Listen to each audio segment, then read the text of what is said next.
योग्य प्रमाणासहित मस्त झणझणीत कटवडा कसा बनवायचा ते पाहूयात. घरीच एखाद्या पार्टीसाठी किंवा फूड ऑर्डर घेत असाल तर हा व्हिडिओ खूपच उपयोगाचा ठरेल. साहित्याच्या या प्रमाणात 30 कटवडा बनवून तयार होतील. सगळ्या साहित्याचं वाटीसोबतच वजनी प्रमाण सुद्धा दिलेलं आहे. या प्रमाणात अगदी परफेक्ट कटवडा बनवून तयार होतील. चला तर मग रेसिपी पाहूया. तर त्यासाठी इथे मी 2 किलो बटाटा घेतलेला आहे. मध्यम आकाराचे 14 ते 15 बटाटे घेतलेले आहेत. आता हे बटाटे 2 ते 3 वेळा स्वच्छ धुवून याची साल पील करून घेतली आणि एका बटाट्याचे असे 2 कप करून घेतलेले. आता 2 कुकरमध्ये हे थोडे थोडे बटाटे मी काढून घेतले. आता यामध्ये पहिली महत्वाची गोष्ट म्हणजे थोडं थोडंच पाणी घालायचं. जास्त पाणी घालून शिजवले तर हे खूपच जास्त मऊ होतात, खूपच ओलसर होतात. यामध्ये पाणी जास्त राहतं आणि त्यामुळे याला वड्याचा आकार व्यवस्थित देता येत नाही.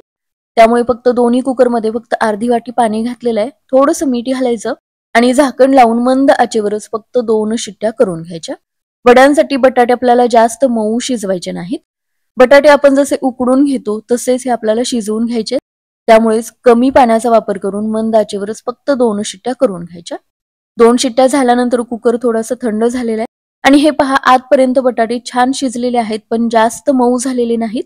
आता दुसरी महत्वाची गोष्ट म्हणजे हे शिजवून घेतलेले बटाटे 1.5 ते 2 तास फ्रीजमध्ये ठेवायचे. यामुळे बटाट्यामधला ओलसरपणा खूप कमी होतो.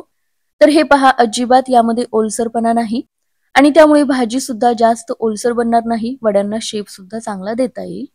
आता मोठ्या होलच्या किसणीने हे बटाटे आपल्याला किसून घ्यायचे. बटाटे मॅश सुद्धा करून घेऊ शकता. मॅश करून घेणार असाल तर हाताने न करता मॅशरच्या साह्याने स्मॅश करून घ्यायचे किंवा या पद्धतीने किसणीने सुद्धा अगदी भरभर हे किसून घेता येतात. तर सगळे बटाटे किसून झालेले आहेत आणि हे पहा जास्त हे कोरडं कोरडं वाटत नाही, पाहिजे तसा ओलसरपणा आहे आणि हे पहा असा एक वडा सुद्धा बनवून तयार होतो. म्हणजे बटाटे अगदी व्यवस्थित शिजलेले आहेत आणि वड्यांना शेप सुद्धा चांगला देता येणार आहे. वड्याला खमंगपणा येण्यासाठी मसाला कसा बनवायचा ते पाहूयात. तर त्यासाठी मिक्सरच्या भांड्यामध्ये अर्धी छोटी वाटी लसणाच्या पाकळ्या घेतल्या. यामध्ये 2 इंच आल्याचे काप, 9 ते 10 हिरव्या मिरच्या. मिरच्या तिखटच वापरायच्या त्यामुळे वड्याला चव चांगली येते आणि छोटी वाटी भरून कोथिंबीर यामध्ये घातलेली आहे. यामध्ये पाणी न घालताच थोडंसं मोठं हे वाटण करून घ्यायचं. सगळ्या छोट्या मोठ्या साहित्याचं वजनी प्रमाण डिस्क्रिप्शन बॉक्समध्ये दिलेलं आहे.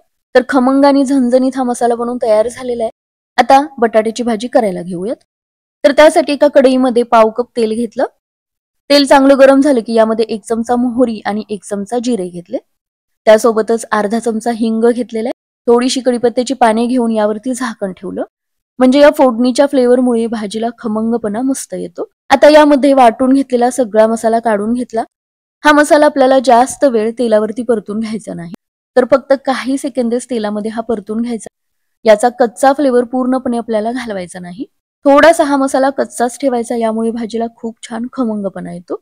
आता या मसाल्यामध्येच अर्धा चमचा हळद आणि चवीपुरतं मीठ घातलं. मसाल्यामध्येच मीठ आणि हळद घातल्यामुळे भाजीला एकसारखा रंग सुद्धा येतो आणि सगळ्या भाजीमध्ये मीठ सुद्धा व्यवस्थित मिक्स होतं. आता किसून घेतलेला सगळा बटाटा यामध्ये काढून घेतला. मंद आचेवरच हे आपल्याला चांगलं परतून घ्यायचंय. मसाला सगळ्या बटाट्यामध्ये व्यवस्थित मिक्स व्हायला हवा. आता ही भाजी आपल्याला जास्त वेळ शिजवून घ्यायची नाही.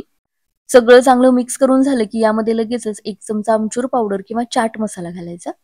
यामुळे वड्याला मस्त चटपटीत अशी चव येते. त्यानंतर पुन्हा थोडीशी बारीक चिरून घेतलेली कोथिंबीर घातली. आता सगळं चांगलं मिक्स करून घेतलं. यावरती झाकण ठेवायचं नाही. गरज असेल तरच थोडंसं मीठ घालायचं, हलवून घ्यायचं आणि गॅस बंद करून यावरती झाकण न ठेवता ही भाजी आपल्याला थंड करून घ्यायची. तर मस्त खमंग आणि झणझणीत अशी ही वड्याची भाजी बनवून तयार झालेली आहे. आता ही भाजी थंड होते तोपर्यंत यासाठी लागणारा कट कसा बनवायचा ते पाहूयात. तर त्यासाठी कढईमध्ये 2 चमचे तेल घेतलेले आहे. यामध्ये आपल्याला खडा मसाला परतून घ्यायचा आहे. तर इथे मी 4 तमालपत्र, 2 छोटी जावित्री, त्यानंतर 2 चक्रफूल, 3 ते 4 छोटी वेलची, 2 मोठी वेलची आणि 3 मीडियम आकाराचे दालचिनीचे तुकडे घेतलेले आहेत. आता हे सगळं तेलामध्ये काही सेकंद परतून घ्यायचंय. कट वड्यासाठी लागणारा जो कट असतो किंवा रस्सा असतो तो अतिशय खमंग आणि झणझणीत असा असतो. त्यामुळे या खडा मसाल्यामुळे रश्श्याला मस्त असा फ्लेवर येतो. तर काही सेकंद हे तेलामध्ये परतून घेतल्यानंतर 5 चमचे यामध्ये धने घेतलेले आहेत. 2 चमचे बडीशेप घेतलेली आहे. 1.5 चमचा जिरे घ्यायचे आणि अर्धी छोटी वाटी किंवा 7 ते 8 सुकलेल्या लाल मिरच्या घ्यायच्या. सुकलेल्या लाल मिरच्या वापरल्यामुळे रश्श्याला कट अगदी मस्त येतो आणि त्यासोबतच 12 ते 15 लसणाच्या पाकळ्या सुद्धा घेतलेल्या आहेत. आता हे सगळं हलकेसे डाग पडेपर्यंत तेलावरती परतून घ्यायचं. हा रस्सा मस्त खमंग आणि झणझणीत बनण्यासाठी हा मसाला व्यवस्थित भाजून घेणं खूप महत्वाचं आहे. काही सेकंद हा मसाला परतून घेतल्यानंतर यामध्ये लांब चिरून घेतलेले 4 मध्यम आकाराचे कांदे घेतलेले आहेत. कांदा सुद्धा हलकासा रंग बदलेपर्यंत परतून घ्यायचे. तर मंद आचेवरच सतत हलवत हा मसाला चांगला भाजून घ्यायचा. म्हणजे रश्श्याला कट सुद्धा चांगला येतो आणि चवीला सुद्धा चांगला बनतो. तर कांद्याचा हलकासा रंग बदललेला आहे. आता यामध्ये काप करून घेतलेले 2 मध्यम आकाराचे टोमॅटो घेतले. टोमॅटो सुद्धा हलकेसे मऊ होईपर्यंत परतत राहायचं. तर हे पहा सगळा मसाला मस्त भाजून झालेला आहे. टोमॅटो सुद्धा हलकेसे मऊ झालेले आहेत. आता सगळ्यात शेवटी यामध्ये 2 चमचे कसुरी मेथी घेतली आणि त्यासोबतच 1/3 कप यामध्ये डेसिकेटेड कोकोनट घेतलेलं आहे किंवा किसून घेतलेलं सुकं खोबरं वापरू शकता. मसाला चांगला भाजून झाल्यानंतर सगळ्यात शेवटी या 2 गोष्टी घ्यायच्या. म्हणजे या गरम मसाल्यामध्ये या दोन्ही गोष्टी चांगल्या भाजल्या जातात. तर हे पहा गॅस बंद केलेला आहे. मसाला सुद्धा तयार झालेला आहे. पूर्णपणे थंड करून घ्यायचा. आणि या वेळेमध्ये बटाट्याची भाजी सुद्धा थंड झालेली आहे. आता वडे मस्त स्मूथ बनण्यासाठी ही भाजी आपल्याला हलक्या हाताने मळून घ्यायची. म्हणजे यामध्ये काही बटाट्याचे छोटे मोठे तुकडे राहिले असतील तर ते सुद्धा व्यवस्थित मॅश होतात आणि मसाला सुद्धा बटाट्यामध्ये मुरला जातो. तर तेलाचा हात घ्यायचा आणि याचे वडे आता करून घ्यायचे. तर हे पहा साधारण फुलके बनवण्यासाठी कणकेचा जितका गोळा घेतो ना तेवढाच हा भाजीचा वडा करून घेतलेला आहे. आता वडा करून घेताना सुद्धा जास्त थापून घ्यायचा नाही. तर हे पहा याची जाडी तुम्ही पाहू शकता साधारण एवढी ठेवायची. त्यामुळे वड्यांना अगदी व्यवस्थित असा शेप येतो. तर या पद्धतीने असा वडा करून घ्यायचा आणि याच्या ज्या बाजू आहेत ना त्या अशा फिरवून घ्यायच्या. म्हणजे अगदी स्मूथ असा हा वडा बनून तयार होतो. यामुळे तेलामध्ये सोडताना सुद्धा अतिशय सोपं पडतं. तर याच पद्धतीने सगळे वडे बनवून घ्यायचे. 2 किलो बटाट्यामध्ये एवढ्या आकाराचे 30 वडे बनून तयार होतील. मागे सांगितल्याप्रमाणे सगळ्या साहित्याचं प्रमाण डिस्क्रिप्शन मध्ये आहेच. तर हे पहा सगळे वडे बनवून घेतलेले आहेत. असे एकाच आकाराचे सगळे वडे बनवून तयार झालेले आहेत आणि त्यामुळे कट वडा सुद्धा एकसारख्या आकाराचे बनवून तयार होतील. आता या वेळेमध्ये रश्श्यासाठी लागणारा मसाला सुद्धा आता थंड झालेला आहे. या मसाल्याची सुद्धा पेस्ट करून घेऊयात.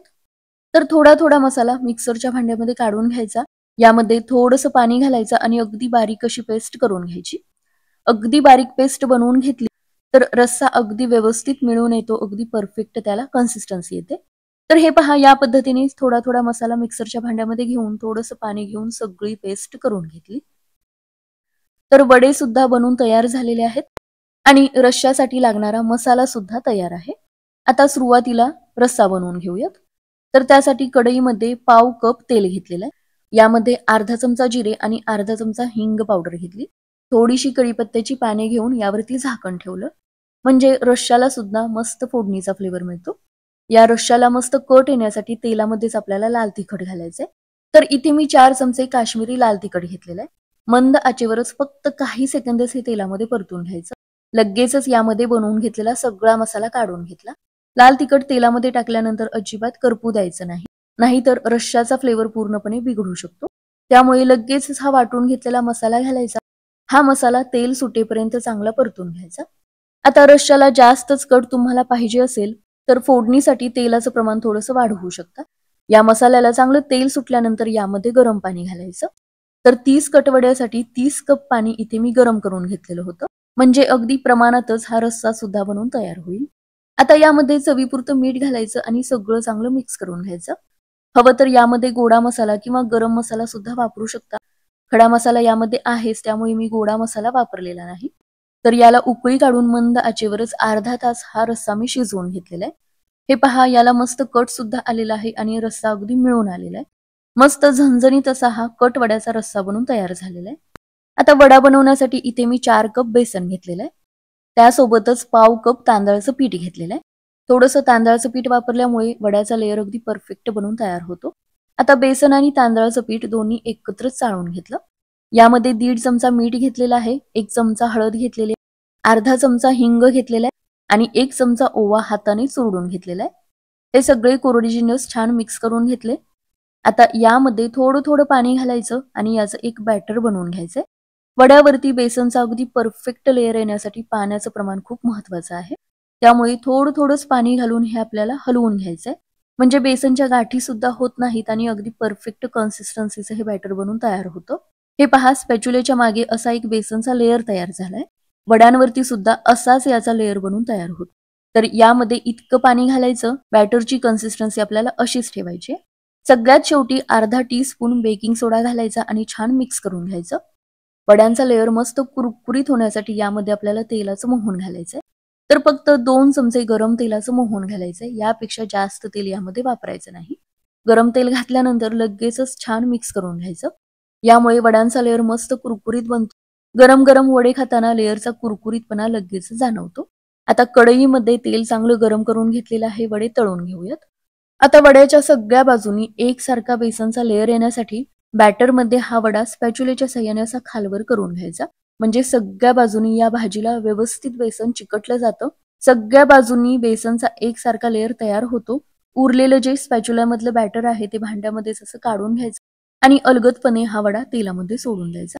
याच पद्धतीने एका वेळी 3 ते 4 वडे आपण तेलामध्ये सोडून घेऊ शकतो, तळून घेऊ शकतो. या पद्धतीमुळे सगळ्या वड्यांना एकसारखा बेसनचा लेअर तयार होतो आणि त्यामुळे एकाही वड्यामधून भाजी बाहेर आल्यासारखं वाटत नाही. सगळ्या बाजूंनी भाजी व्यवस्थित पॅक होते आणि म्हणूनच एकही वडा तेलामध्ये फुटत नाही आणि भाजी सुद्धा तेलामध्ये बाहेर येत नाही. तेलामध्ये वडे टाकल्यानंतर लगेचच झारा लावायचा नाही. हलकेसे हे तरंगू लागल्यानंतरच पलटून घ्यायचे. लो टू मीडियम फ्लेमवरती सगळ्या बाजूनी एकसारखा लेअर येईपर्यंत वडे तळून घ्यायचे. आता याच्यावरती जो बेसनचा एक्स्ट्राचा जो भाग आहे तो तळत असतानाच झाऱ्यानेच कट करून घेऊ शकता. तर हे पहा, एक्स्ट्राचं जे बेसन आहे ना, ते छान तळून झाल्यानंतर सुरुवातीला झाऱ्यामध्ये काढून घ्यायचं आणि त्यानंतर तेलातले बुडबुडे पूर्णपणे कमी येईपर्यंत वडे तळून घ्यायचे. तर हे पहा, सगळ्या वड्यांना मस्त एकसारखा रंग आलेला आहे. बेसनचा लेअर सुद्धा अगदी परफेक्ट आलेला आहे आणि हे पहा, वडे जास्त तेलकट सुद्धा झालेले नाहीत. तर याच पद्धतीने एका वेळी 3 ते 4 वडे तळून घ्यायचे. बेसनमध्येच तेलाचं मोहन घातल्यामुळे अजून एक फायदा होतो आणि तो म्हणजे वडे अजिबात तेलकट बनत नाहीत. तर या पद्धतीने सगळे वडे तळून घेतले, एखाद्या मोठ्या जाळ्यामध्ये काढून ठेवायचे. म्हणजे थंड झाल्यानंतर सुद्धा जास्त ते सॉगी किंवा मऊ होत नाहीत. तर मस्त झणझणीत कटवडा आणि खमंग रस्सा बनून तयार झालेला आहे. घरच्या घरी बाहेर मिळतात तसेच हे वडे बनून तयार झालेले आहेत आणि हे पहा, बेसनचा सुद्धा अगदी परफेक्ट लेअर यावरती आलेला आहे. तर घरी छोटी पार्टी असेल किंवा फूड ऑर्डर घेत असाल तर या पद्धतीने मस्त झणझणीत कटवडा नक्की करून पहा. सगळ्या साहित्याचं योग्य प्रमाण दिलेलं आहे. त्यामुळे अगदी परफेक्ट प्रमाणात परफेक्ट कटवडे बनून तयार होतील. रेसिपी नक्की करून पहा.